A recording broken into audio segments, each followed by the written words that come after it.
Ambedkar academy நடத்தும் மாநில அளவிலான போட்டித் தேர்வர்களுக்கான 50 லட்சம் மதிப்புள்ள அங்கீகார மேடை. No compromise. உங்க சைடுலயும் எங்க சைடுலயும். GT Holidays, South India's #1 travel brand. உண்மையிலே திருமணத்திற்கான அடிப்படை பிராப்தம் குருபலம் தானா? 100%. அவங்கவுங்க சந்திரனுக்கு 2ஆம் இடம், 5ஆம் இடம், 7ஆம் இடம், 9ஆம் இடம், 11ஆம் இடத்துல குரு இருந்தால் அது குரு பலம் அப்படின்னு கேட்பாரு. அந்த பெண்ணோட லக்னத்துக்கும் இந்த பையனோட லக்னத்துக்கும் உடம்பு எப்படி இணையணும் அப்படின்றது லக்ன பொருத்தம். வீரியம் அப்படின்னா செவ்வாய். இந்த இல்லறத்துக்கு ஈடுபடுறதுக்கு கட்டாயம். எதையுமே கவனிக்காமல் நமக்கு பிடிச்ச மாதிரி பேச பழகிக்கிட்டோம். திருமண பொருத்தம் இல்லை, அது பொருத்தம் இல்லை, இது ஆனால் இருந்தால் நல்லா இருக்குமே அப்படின்னு தான் சொல்கிறோம். ஏன் காரணம் அப்படின்னு கேட்டிங்கன்னா, ஒரு பெண்ணுக்கு ஸ்ரீதீர்க்கம் இருந்தால் தான் அவள் ஆயுள் முழு நல்லா இருக்க முடியும். கிட்டத்தட்ட 47 வகையான பொருத்தங்கள்லாம் இருக்குது. அது 27 மாறிச்சு. இப்போ 4ஆவது வந்து பாருங்க அப்படின்னு சொல்கிறாங்க. யாராருக்கெல்லாம் செவ்வாய் தோஷம் இருக்கோ 100% கல்யாணம் ஆகும். செவ்வாய் தோஷம் இல்லைன்னா தான் லேட் ஆகும். அதே மாதிரி செவ்வாய் தோஷம் இருக்க எல்லா பெண்களுக்கும் திருமண வாழ்க்கை முறிவை யாருக்கு தரும் அப்படின்னா, 7ஆம் இடத்து அதிபதி எந்த ராசியில் இருக்காரோ அந்த ராசிநாதன் 6, 8, 12 மறைஞ்சாலும் அஸ்தங்கமானாலும் 2 பேர் சைக்கிள்லேயே வருவாங்க. எப்போ பார்த்தாலும் தண்ணி கூட தூக்குறதுக்கு முதல் 2 பேரும் ஜோடியாக போவாங்க. அது வசிய பொருத்தம்னு பேருங்க. வசியம் இருந்துட்டாங்க. மனைவியை நேசிக்கிற ஜாதகம் எது அப்படின்னு பார்த்தீங்கன்னா, செவ்வாயும் சுக்கிரனும் சேர்ந்திருக்கவன் எப்போதுமே மனைவி நேசிப்பான். அதே மாதிரி செவ்வாயும் சுக்கிரனும் சேர்ந்திருக்க பெண்ணு. ஐபிசி பக்தி நேயர்கள் அனைவருக்கும் அன்பு வணக்கம். இன்னைக்கு நம்ம கூட ஜோதிடம் மற்றும் ஆன்மீகம் சார்ந்த பல தகவல்களை பகிர்ந்து கொள்வதற்காக கணியர் AN ராஜசேகர் ஐயா நம்ம கூட இணைந்திருக்கிறார்கள். சார் வணக்கம். வணக்கம் காவியா. ஐபிசிக்கும் வணக்கம் சார். பொதுவாக திருமணம் அப்படிங்கிற அந்த ஒரு அமைப்பு வரும் பொழுது, ஜாதகம் பார்க்கும் பொழுது பொண்ணுக்கோ பையனுக்கோ குருபலம் வந்தால் திருமணம் அப்படிங்கிற ஒரு விஷயத்தை நம்ம கேள்விப்பட்டிருக்கோம். உண்மையிலே திருமணத்திற்கான அடிப்படை பிராப்தம் குருபலம் தானா? 100%. ஏன்னு கேட்டிங்கன்னா, இந்த குரு பலம் அப்படின்னா என்ன அப்படின்னு முதல் சின்ன குட்டியாக கொடுத்துடலாம். அவங்கவுங்க ஒவ்வொருத்தரும் ஒவ்வொரு ராசியில் பிறந்திருப்பாங்க. அந்த ராசியில் இருந்து 2ஆவது ராசியில் குரு வரணும். அதுனா ஜனனகால ஜாதகத்துக்கு சந்திரன் எடுத்துக்கணும். மற்ற கிரகங்கள் எதுவுமே எடுக்க வேண்டியதில்லை. கோச்சார குரு அப்படின்னா இன்றைக்கி குரு எங்கே இருக்கார்? கோச்சாரம்னா கோள், சாரம். கோள் அப்படின்னா அது நடந்து போகிறது, அப்படின்னா அசைவுகள் அப்படின்னு பேர். அப்போ அவங்கவுங்க சந்திரனுக்கு 2ஆம் இடம், 5ஆம் இடம், 7ஆம் இடம், 9ஆம் இடம், 11ஆம் இடத்துல குரு இருந்தால் அது குரு பலம் அப்படின்னு கேட்பார். அது என்ன அப்படின்னு கேட்டிங்கன்னா, நம்ம மனசும் உடம்பும் ஆரோக்கியமாகிற இடம் அது. இதில் முக்கியமாக வந்து பெண்களுக்கும் ரொம்ப முக்கியத்துவம். அப்போ அவங்களுடைய உள்ளம், மனசு, அதே மாதிரி எல்லா உறுப்புகளும் கொஞ்சம் நல்லா ஆரோக்கியமாக இருக்கக்கூடிய நிலையை வந்து அந்த குரு காட்டுது. அதனால தான் குரு பலம் அப்படிங்க சொல்கிறது. அப்போ திருமணத்துக்கு தயாராகக்கூடிய உடம்பில் நல்ல ஒரு எனர்ஜி இருக்குது, அல்லது குழந்தை பாக்கியத்துக்கு தயாராக இருக்கிற பெண் அப்படின்னு நம்ம எடுக்கிற. சின்ன வயசுலேருந்தே நமக்கு குருபலம் வரும் இல்லையா? அப்போ திருமண வயதை ஒத்த பெண்களுக்கு எப்போ குருபலம் வருது அப்படின்னு சொல்லி அந்த டயத்தில் பார்த்தோம்னா, அந்த குரு இருக்கிற மாதிரி கல்யாணம் பண்ணோம்னு வச்சுக்கோங்க, அவங்க வாழ்க்கை ரொம்ப சுபிச்சமாக இருக்கும். இப்போ நீங்கள் பொதுவாக வந்து இப்போ ராசிக்கு 7ஆம் இடத்துல குரு இருக்குது. அப்போ கல்யாணம் பண்ணால் அந்த டயத்தில் பெண் வீட்டில் இருந்து நிறைய நகை போடுவாங்க. பெண்களால் யோகம் அடையக்கூடியது. அப்போ இது 8ல் குரு இருக்கும்போது கல்யாணம் ஆச்சுன்னா திடீர் கல்யாணமாக இருக்கும். அது அவமானப்படும். இப்போ கல்யாண மண்டபத்தில் சண்டை நடக்குது பார்த்தீங்களா?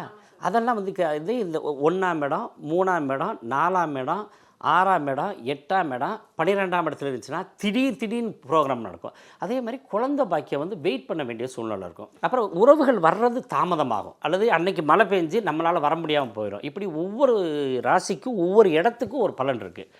அதனால தான் குரு பலம் இருக்கும்போது கல்யாணம் பண்ணால் இந்த பையனுக்கும் அந்த பொண்ணுக்கும் எப்படியெல்லாம் அம்மா அப்பா நினச்சாங்களோ அந்த மாதிரி ஒரு எல்கையை நோக்கி அப்படியே அழகான கல்யாணத்தை கொண்டு போய் உட்கார வைக்க முடியும். அதுக்காக தான் அது குருபலன் வேணும்னு சொல்கிறது. இப்போ திருமணம் அப்படிங்கும் பொழுதே வந்து 10 பொருத்தங்கள் அதுதான் வந்து ரொம்ப அடிப்படையாகவே இருக்குது. அப்படிங்கும் பொழுது இன்றைக்கி வந்து இந்த பொருத்தம் பார்க்குறது அப்படிங்கிறத வந்து எல்லாரும் ஆப்பில் பார்க்குறாங்க. ஆப்பில் பார்த்துட்டு இந்த பொருத்தம் இருக்குது, இது வேணும் வேணாம் அப்படின்னு சொல்லி ஒரு ஜாதகத்தை தகுதியாக இருக்குது அப்படின்னு சொல்கிறதுக்கும், இல்லை இது வேணான்னு சொல்லி நிராகரிக்கிறதுக்கும் மக்களே வந்து அந்த பொருத்தங்களை பார்த்துடுறாங்க.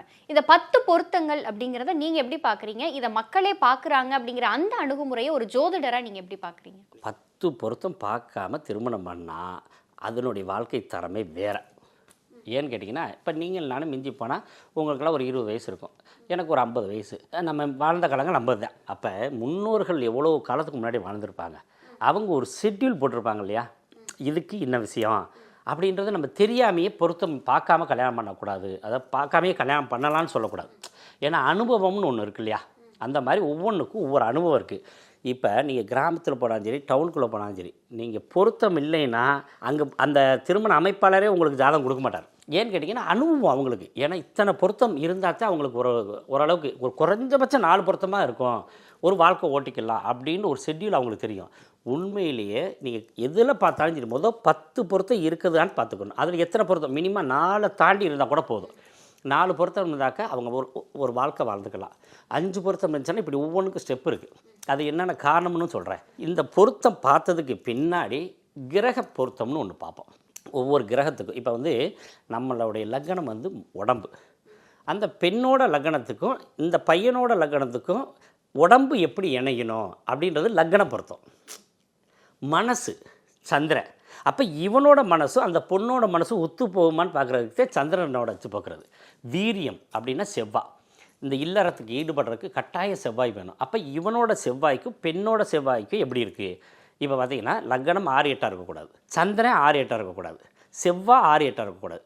வசியம் அப்படின்றதுக்கு சுக்கிரன், பையனோட சுக்கிரனுக்கு பொண்ணோட சுக்கிரன் 6-8 இருந்தால் வசியமே இருக்காது. அதே மாதிரி குழந்தை பாக்கியத்துக்கு குரு அல்லது ஒரு ஆன்மீகம், ஒரு தெய்வ பக்தி, பண விஷயம், இதுகளுக்கெல்லாம் குரு இம்பார்ட்டன்ட். இந்த பையனோட குருக்கு பெண்ணோட குரு 6-8 இருந்தால் இது எல்லாமே தடைபடும். இப்படி ஒரு ஷெட்யூல் இருக்குது. இது 2வது ஷெட்யூல், அதாவது முதல் நட்சத்திர பொருத்தம், அதுக்கடுத்து ஜாதக பொருத்தம். இதுதான் ஜாதக பொருத்தம். அடுத்து 3வது ஒரு விஷயம் இருக்குது, திசா புத்தி சந்திப்புகள் அப்படின்னு சொல்கிறது. இப்போ பார்த்திங்கன்னா ஒரு பையனுக்கு குரு திசை நடக்குது, சனி புத்தி. இந்த சனி திசையில் குரு புத்தி அந்த பொண்ணுக்கு நடக்கக்கூடாது, அல்லது குரு திசையில் சனி புத்தியும் நடக்கக்கூடாது. இது திசா சந்திப்புன்னு பேர். இன்னொன்று விடு திசைன்னு ஒன்று இருக்குங்க. எப்படின்னு கேட்டிங்கன்னா, இப்போ குரு திசை முடிஞ்சிருச்சு, பையனுக்கு முடிஞ்சிருக்கு. அந்த 11 மாதத்துக்குள்ளே பொண்ணுக்கு குரு திசை ஆரம்பிக்கக்கூடாது. அதுதான் விடு திசைன்னு பேர். அப்போ என்னாச்சுன்னா டக்குன்னு ஃபெயிலியர் ஆகிடும் திருமண வாழ்க்கை. நீங்கள் நிறைய விஷயம் இருக்குங்க. நம்ம எதையுமே கவனிக்காமல் நமக்கு பிடிச்ச மாதிரி பேச பழகிக்கிட்டோம். திருமண பொருத்தம் இல்லை, அது பொருத்தம் இல்லை, இது ஆனால் இருந்தால் நல்லா இருக்குமே அப்படின்னு தான் சொல்கிறேன். ஏன் காரணம் அப்படின்னு கேட்டிங்கன்னா, தினம் அப்படின்னு ஒரு பொருத்தம் இருக்குது. தின பொருத்தம் இப்போ ஒரு பெண்ணுக்கு அவளுடைய நட்சத்திரத்திலேருந்து பையனோட நட்சத்திரம் தினப்பொருத்தம் இருந்தால் மட்டும்தான் அவன் பணம் சம்பாதிக்கிறத அவன் மனைவி கிட்ட கொடுத்தான். சரிங்களா?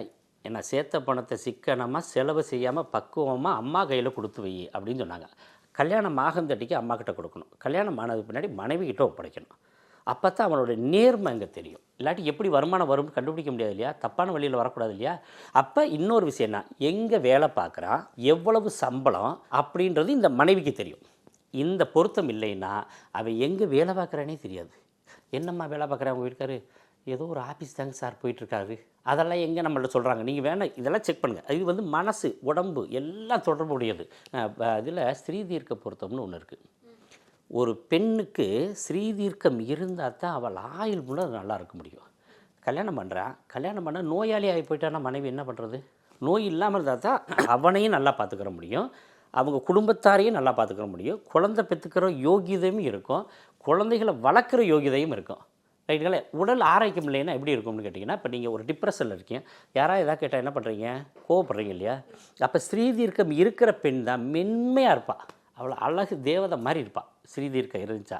அப்போ ரொம்ப முக்கியம். அப்புறம் கணப்பொருத்தம்னு ஒன்று இருக்குது. இதெல்லாம் என்னென்னு கேட்டிங்கன்னா, இல்லறத்துக்கு அவங்களுடைய உடல் வாகுகள் எப்படி இருக்குது அப்படிங்கிற ஒவ்வொரு கணம் இருக்குங்க. தேவகணம் இருந்தால் ஓகே, இல்லைனாலும் ஓகே அப்படின்னு சொல்லக்கூடியது. மனுஷ கணம் எனக்கு வேணும்னு சொல்லக்கூடியது. ஆனால் ராட்சச கணம்னு ஒன்று இருக்குது, அடைஞ்சே ஆவேன்னு சொல்லக்கூடியது. இந்த 3 கணத்தில் ஒரு பெண் பிறந்திருக்க ஏதோ ஒரு கணத்தில். அப்போ இவனுடைய சூழ்நிலை பெரிய பிஸ்னஸ் மேன், அவனுக்கு நேரங்காலம் இல்லை, என்னைக்கோ மனைவியை சந்திக்க முடியும். அப்போ தேவகணமாக இருந்தால் இதுக்கு பிரச்சனை வரவே வராது. தேவகணத்துக்கு தேவகணத்தை நினச்சிட்டோம்னா இவங்க அதை பற்றி திங்க் பண்ணவே மாட்டாங்க. மனுஷ கணத்துக்கு இருந்தால் பரவாயில்ல, சரி பரவாயில்ல வந்தாங்க. ஆனால் ராட்சச கணத்தை ஒரு பெண் அல்லது ராட்சச கணம் ஆணுன்னே வச்சுக்கிறோமே, அவனுக்கு எத்தனை பிரச்சனை நடந்தாலும் அவனுக்கு அது தேவையில்லை, அவனுக்கு தேவையான விஷயம் நடந்தே ஆகணும். அப்போ அந்த பெண்ணும் ஆணும் மனம் ஒத்து எது நடந்தாலும் தான் நல்லாயிருக்கும். ஒரு வெளியில் போகிறோம்னால இவளுக்கு பிடிச்ச இடத்துக்கும் அல்லது அவனுக்கு பிடிச்ச 2 பேரும் சேர்ந்து பிடிச்ச இடத்துக்கு போனால் தான் அது நல்லாயிருக்கும் இல்லையா? இப்போ நம்ம இவனுக்கு பிடிச்சதை ஒரு ஆர்டர் பண்ணுறான், உனக்கு பிடிச்சா என்ன பிடிக்கல என்னன்னா நான் வாங்கி கொடுக்குறத நீ சாப்பிடுன்னு சொன்னால் எப்படி இருக்கும்? இதுக்குள்ளே இருக்குது அந்த கண பொருத்தம். இப்படி அதாவது 10 பொருத்தம் மட்டும் கிடையாது, கிட்டத்தட்ட 47 வகையான பொருத்தங்கள்லாம் இருக்குது. அது 27 மாறிச்சு. அப்புறம் எங்கள் காலத்தில் 14 இருந்துச்சு, அப்புறம் 12 ஆச்சு, 10 ஆச்சு, இப்போ 4ஆவது வந்து பாருங்க அப்படின்னு சொல்கிறான். அதில் இவ்வளோ விஷயங்கள் இருக்குது. அதில் வந்து நட்சத்திர பொருத்தம் இருந்துட்டா எல்லாத்தையும் இப்போ உங்களுக்கு கல்யாணம் பண்ணுறோம்னுங்க, நம்ம வீட்டு சம்பந்திக்கும் பெண்ணோட சம்பந்திக்கும், அதாவது பெண்ணோட அப்பா அம்மாவுக்கும் பையனோட அப்பா அம்மாவுக்கும் சம்பந்தி பொருத்தம்னு ஒன்று இருக்குது, ரைட்டுங்களா? அதுவும் பார்க்கணும். ஏன்னா 2 பேரும் எப்படி ஒத்து போவாங்க அப்படியெல்லாம் நமக்கு நிறைய விஷயங்கள் வந்து இந்த திருமண பொருத்தங்கள் ரகசியங்கள் நிறையா இருக்குது. அதை நல்லா படிச்சிருந்தாங்கன்னா அந்த திருமண பொருத்தத்தை அவங்களும் கட்டாயம் பின்பற்றுவாங்க. திருமணம் சார்ந்த தோஷங்கள்லாம் நிறைய விஷயங்கள் இருக்குது. செவ்வாய் தோஷம், ராகு கேது தோஷம், பிரம்மஹத்தி தோஷம், இந்த மாதிரியான நிறைய தோஷங்கள் இருக்குல்ல சார், இதை நீங்கள் எப்படி பார்க்குறீங்க? கட்டாயம் பார்க்கணும். ஏன்னு கேட்டிங்கன்னா ஒரு சின்ன விஷயம் பார்த்துக்கலாம். எல்லாருக்குமே செவ்வாய் தோஷம் இருந்தால் அது கட்டாயம் செவ்வாய் தோஷத்துக்கு இணைச்சே ஆகணும், வேறு வழியே கிடையாது. என்ன காரணம் அப்படின்னு கேட்டிங்கன்னா, செவ்வாய்னா நம்ம தான் வீரியம் சொன்னோமா. இப்போ ஒரு பெண்ணுக்கு வீரியம் மிகுந்தவளாக இருக்கா, செவ்வாய் தோஷம் இருக்குது. அப்போ பையன் எப்படி இருக்கணும்? வீரியம் இருந்தால் தான் அவகிட்ட குடும்பம் நடத்த முடியும், இல்லாட்டி 2 போட்டு அடித்து வரட்டி விட்ருவான். இப்போ நம்ம செவ்வாய்னா பலம் மிகுந்தது. யாராருக்கெல்லாம் செவ்வாய் தோஷம் இருக்கோ 100% கல்யாணம் ஆகும். செவ்வாய் தோஷம் இல்லைன்னா தான் லேட் ஆகும். அதே மாதிரி செவ்வாய் தோஷம் இருக்க எல்லா பெண்களுக்கும் நிலம் கிடைக்கும், நிலம் வாங்குகிற யோகம் உண்டு. ஓ குரூப் வரும், ஓ குரூப் வகைகள் பாசிட்டிவாக நெகட்டிவாக வரும். இந்த செவ்வாய் பரிகாரம் ஆச்சுன்னு வச்சுக்கோங்க, தனுசு, மகரம், கும்பம், மீனம், இந்த ராசிக்காரவங்களுக்கெல்லாம் ஏ வகையாக மாறிடும், மற்றவங்களுக்கெல்லாம் பி பாசிட்டிவாக மாறிடும். அப்போ இவளுக்கு வந்து அந்த பிளட் என்ன அப்படின்றத நம்ம சொல்லியிருக்கிறாங்க. அப்போ அதுக்குள்ளே வந்து அவளோட அந்த எனர்ஜி தாங்குகிற அளவுக்கு ஆணோட ஜாதகம் வேணும். அப்படின்றதுனால செவ்வாய் தோஷம் உள்ள பெண்ணுக்கு செவ்வாய் தோஷம் உடைய ஆணை கல்யாணம் பண்ணான். எல்லாமே பார்த்து ஒரு திருமணம் அப்படிங்கிற ஒரு விஷயத்தை நிகழ்த்தினாலும் இன்னைக்கு திருமணங்கள் அப்படிங்கிறது விவாகரத்தில் போய் முடியுதுல்ல சார், இந்த விவாகரத்துக்கான காரணமாக நீங்கள் எந்த விஷயத்தை பார்க்குறீங்க? இப்போ வந்துங்க இம்பார்ட்டண்டாக ஒரு கணவன் அல்லது மனைவி அப்படின்றது 7ஆம் பாவகம். 7ஆம் பாவக அதிபதி 6ஆம் இடத்துல இருந்தாலும் பிரச்சனையோடு குடும்பம் நடக்கும், 8ஆம் இடத்துல இருந்தாலும் பிரச்சனையோட குடும்பம் நடக்கும், 12ஆம் இடத்துல இருந்தாலும் சண்டை சச்சரவோட குடும்பம் நடந்துடும். ஆனால் திருமண வாழ்க்கை முறிவை யாருக்கு தரும் அப்படின்னா, 7ஆம் இடத்து அதிபதி எந்த ராசியில் இருக்காரோ அந்த ராசிநாதன் 6, 8, 12 மறைஞ்சாலும் அஸ்தங்கமானாலும் அல்லது பகை கிரகத்தோடு சேர்ந்திருந்தால் கட்டாயம் திருமண வாழ்க்கை போராட்டம் மிகுந்தது. Point number 1. 2வது, ஜனனகால சனி அவங்களோட ஜாதகத்தில் 7ஆம் இடத்துல செவ்வாய் இருந்துச்சுன்னா அவங்களுக்கு 30 வருஷம் கழிச்சு கூட பிரிவினை உண்டாகும். இது 2 ரொம்ப முக்கியத்துவம் வாய்ந்தது.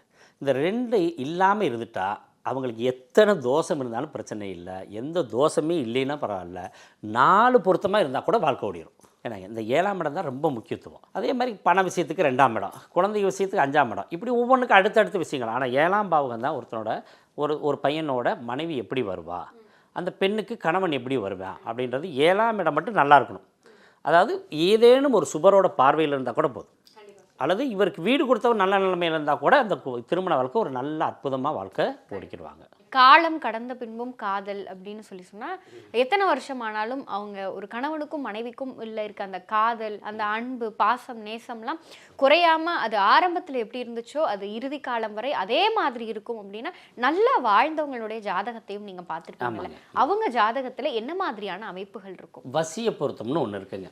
அந்த வசிய பொருத்தம் இருந்தால் எத்தனை மைனஸ் பட்னியாக கிடந்தால் கூட வாழ்க்கை ஓட்டிடுவாங்க. வசியம் இருந்தால் ஏற்றுக்கொள், இல்லாட்டி ஏற்றுக்கொள்ள வேண்டாம் அப்படின்னு சொல்கிறாங்க. அதில் நீங்கள் கவனித்து பார்த்தீங்கன்னா நம்ம ஊர்லேயே ஒரே ஒரு ஹஸ்பண்ட் ஒய்ஃப் மட்டும் எப்போ பார்த்தாலும் பைக்லேயோ சைக்கிள்லேயோ சுற்றிக்கிட்டே இருப்பாங்க. வேலைக்கும் சைக்கிள்லேயே போவாங்க, 2 பேரும் சைக்கிள்லேயே வருவாங்க. எப்போ பார்த்தாலும் தண்ணி கூட தூக்குறதுக்கு முதல் 2 பேரும் ஜோடியாக போவாங்க. அது வசிய பொருத்தம்னு பேருங்க. வசியம் இருந்துட்டாங்க அவங்க வாழ்க்கையில் பணம், பொருள் எது இருந்தாலும் இல்லைனாலும் அவங்களால வாழ முடியும். இதுக்கு நஸ்திர பொருத்தம் கம்மியாக இருந்தாலும் கூட இந்த வசியம் இருந்துச்சாவே நஸ்திர பொருத்தம் வந்துடும். இது இருந்துருச்சுன்னா அவங்க ஒரு நல்ல ஒரு அந்யோன்யமான தம்பதிகளாக வாழ்நாள் முழுவதும் வாழ முடியும். ஜாதகம் அப்படின்னு சொல்லி எடுக்கும் பொழுது ஜாதகத்தில் என்ன மாதிரியான இணைவுகள் இருந்தால் அந்த திருமணம் மற்றவங்க பார்த்து பொறாமப்படுற அளவுக்கு இருக்கும்? ஆமாம், இப்போ பையனோட சந்திரன் எங்கே இருக்குன்னு பார்க்குறோம். அந்த சந்திரன் இருக்க ராசியில் பெண்ணோட குரு இருந்துட்டா தான் மகனை போல் பாதுகாப்பான்னு சொல்லியிருக்கா மனைவி. அதே மாதிரி இப்போ பெண்ணோட சந்திரன் எந்த ராசியில் இருக்குன்னு பார்க்கலாம். அந்த ராசியில் பையனோட ஜனனகால குரு இருந்துட்டா அவளை தங்க மாதிரி தூக்கி தாங்குவேன்னு சொல்கிறது. அது இந்த ஒரு பாயிண்ட். அதுக்கு அடுத்து பெண்ணோட சுக்கிரன் இருக்கிற ராசியில் இவனோட சந்திரன் இருக்கணும், அல்லது குரு இருந்துட்டா அவளை வந்து எப்படின்னு கேட்டீங்கன்னா நடக்கவே வேணாம்னு சொல்லுவான். அதாவது பையனோட செவ்வாய் எந்த ராசியில் இருக்கோ அந்த ராசியில் இவளோட சுக்கிரனோ குருவோ இருந்துட்டா அவ்வளவு அந்யோன்யம். நைட்டெல்லாம் அதாவது பகலெல்லாம் சண்டை நடக்கும். ஏன்னா அடித்து பிரித்து மேய்ஞ்சிருவேன் பையன் பிள்ளைய. காலையில் என்ன பண்ணேன், பைக் எடுத்து நிற்கும் போது வேகமாக பையை தூக்கிட்டு ஓடி விடுவான், ஏங்க சாப்பாடு கொண்டு போங்க அப்படின்னு. இதுதான் அதில் பெரிய ப்ளஸ் பாயிண்ட். எவ்வளோ சண்டை இருந்தாலும் ஒருத்தருக்கு ஒருத்தர் விட்டு கொடுக்க மாட்டாங்க. அதே மாதிரி ஒரு ஜாதகத்தில் மனைவியை நேசிக்கிற ஜாதகம் எது அப்படின்னு பார்த்தீங்கன்னா செவ்வாயும் சுக்கிரனும் சேர்ந்திருக்கவன் எப்போதுமே மனைவியை நேசிப்பான். அதே மாதிரி செவ்வாயும் சுக்கிரனும் சேர்ந்திருக்க பெண்ணு எப்போதுமே கணவனுக்கு ரொம்ப மதிப்பு மரியாதை கொடுக்கக்கூடியவளாகவும் இருப்பாள். சிவப்பு சேலை கட்டிக்கிட்டு வெப்பிலையும் எடுத்துக்கிட்டு, சிவப்பு சேலை கட்டிக்கிட்டு வெப்பிலையும் எடுத்துக்கிட்டு, வேர்க்காட்டு கருமாறி ஆடி வந்தாடாம். அவள் விருப்புடனே தொழுபவரின் வினைகளையே ஓட வைத்து பொறுப்புடனே நம்மை காக்க ஆடி வந்தாடாம். அம்பேத்கர் அகாடமி நடத்தும் மாநில அளவிலான போட்டித் தேர்வர்களுக்கான 50 லட்சம் மதிப்புள்ள அங்கீகார மேடை. No compromise. உங்க சைடுலயும் எங்க சைடுலயும். GT Holidays, South India's #1 travel brand.